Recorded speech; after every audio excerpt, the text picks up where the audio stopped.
امیر اہل سنت سے میرا یہ سوال ہے کہ عورتیں رنگ برنگی اور چست برقعے پہن کر نکلتی ہے تو انہیں کیسے سمجھایا جائے؟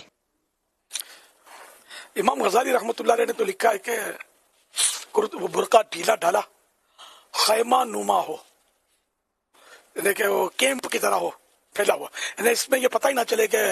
عورت بوڑھی ہے جوان ہے، کچھ سمجھ نہ پڑے، ایسی ڈھکی ہوئی ہو پورے سے۔ پہلے ہم اس کو ٹوپی برقع بولتے تھے، پہلے عورتیں ٹوپی برقع پہنتی تھی، پھر اس کی صورت مدنی برقعے میں دعوت اسلامی میں جاری ہوئی اور کافی ساری بہنیں پہننے لگی، ابھی پہنتی ہوں گی، مگر اب حالات ایسے ہے کہ وہ ایڈوانس، مطلب خاندان میں اتنا ایڈوانس معاملہ ہے کہ وہ اس طرح اگر برقعے کی کوئی ساخت جو علماء نے بزرگوں نے بیان کر دی اپنی کتابوں میں، اگر اس کو رائج کرنے جاتے ہیں تو اب اسلامی بہنیں قریب آتی نہیں ہیں، اور بہت سارے ان میں خرابیاں ہیں جن کو دور کرنی ہے۔ تو یوں مطلب یہ کہ ہم نے وہ مدنی برقع بھی اسلامی بہنیں پہنتی تھی، وہ باقاعدہ آفیشلی کوئی شورا نے پاس نہیں کیا تھا، وہ تاہم یہ چل پڑا تھا، اچھا برقع تھا۔ پھر یہ کہ ہم نے اس کو کہ بعض اسلامی بہنیں پھر وہی جذباتی سختی کی بھی اطلاعات ملتی تھی۔ اب ایک ماڈرن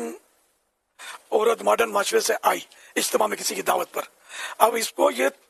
تو بیچاری نماز تو پڑھتی نہیں ہے اور کوئی اس کو سود تو ہی نہیں دیں گے، اب اس کو ایک دم سے مدنی برقع پہنانے کی کوشش کی جائے گی تو وہ کہاں سے پہنے گی؟ ہاں بول لے گی، آئندہ آپ کے پاس آئے گی بھی نہیں،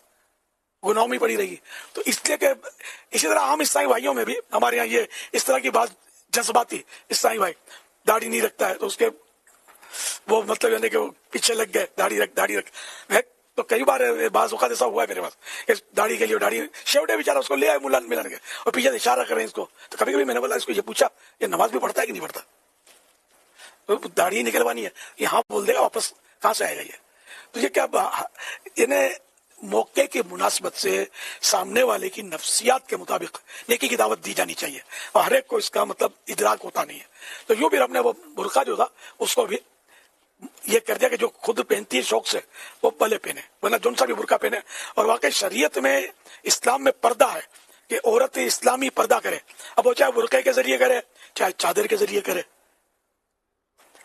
یا کسی بھی کپڑے کے ذریعے وہ کرے، برقع مدنی اپنے اسلامی پردہ ہونا چاہیے۔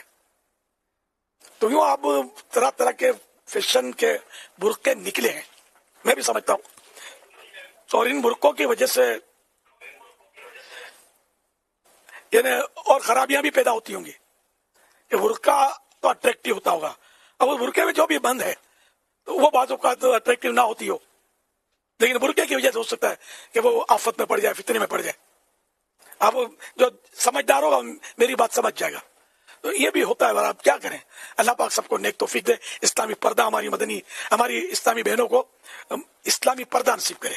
صلو علی الحبیب صلی اللہ علی محمد۔